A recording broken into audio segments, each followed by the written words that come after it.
कामना कितनी तरह की होती है, पारमार्थिक और लौकिक। सबसे पहले मैं बात करूंगा परमार्थिक कामना। पारमार्थिक कामना दो तरह की होती है, मुक्ति मतलब कल्याण की और भक्ति मतलब भगवत प्रेम की।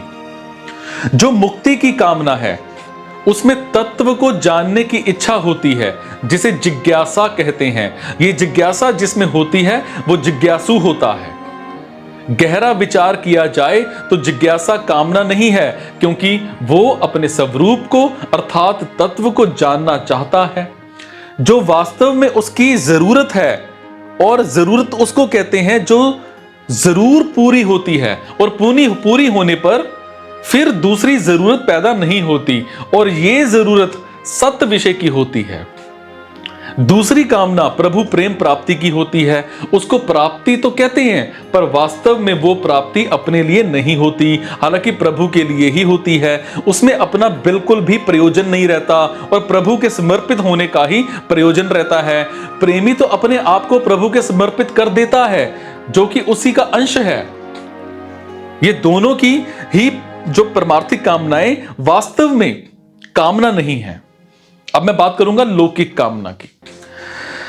लौकिक कामना भी दो तरह की होती है, सुख प्राप्त करने की और दुख दूर करने की। शरीर को आराम मिले, जीते जी मेरा आदर सत्कार होता रहे, और मरने के बाद मेरा नाम अमर हो जाए, मेरा स्मारक बन जाए, कोई ग्रंथ बना दे जिसको लोग देखते रहें, पढ़ते रहें, और ये जान जाएं कि ऐसा कोई विलक्षण पुरुष हुआ था या हुआ है, और मरने के बाद स्वर्ग आदि में भोग भोगते रहें, आदि आदि लौकिक सुख प्राप्ति की कामनाएं होती हैं। ऐसी कामनाओं से तो वासना ही बढ़ती है, जिससे बंधन और पतन ही होता है, उद्धार नहीं होता। और यह कामना आसुरी संपत्ति है, इसीलिए यह त्याज्य है। और दूसरी कामना दुख दूर करने की है, और दुख तीन प्रकार के हैं, आधि दैविक, आधि भौतिक और आध्यात्मिक। अतिवृष्टि, अनावृष्टि, सर्दी, गर्मी, वायु आदि से जो दुख होता है उसको आदि दैविक कहते हैं। ये दुख देवताओं के अधिकार से होता है।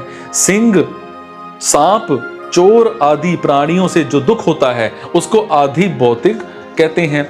शरीर और अंतःकरण को लेकर के जो दुख होता है वो आध्यात्मिक होता है। इन दुखों को दूर करने की और सुख प्राप्त करने की जो कामना होती है वो सर्वथा निरर्थक है, क्योंकि उस कामना की पूर्ति नहीं होती।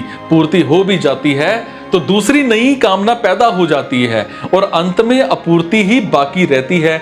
इसीलिए इन दोनों कामनाओं की पूर्ति किसी भी मनुष्य की कभी भी नहीं हुई, ना होती है, ना भविष्य में ही पूरी होने वाली है।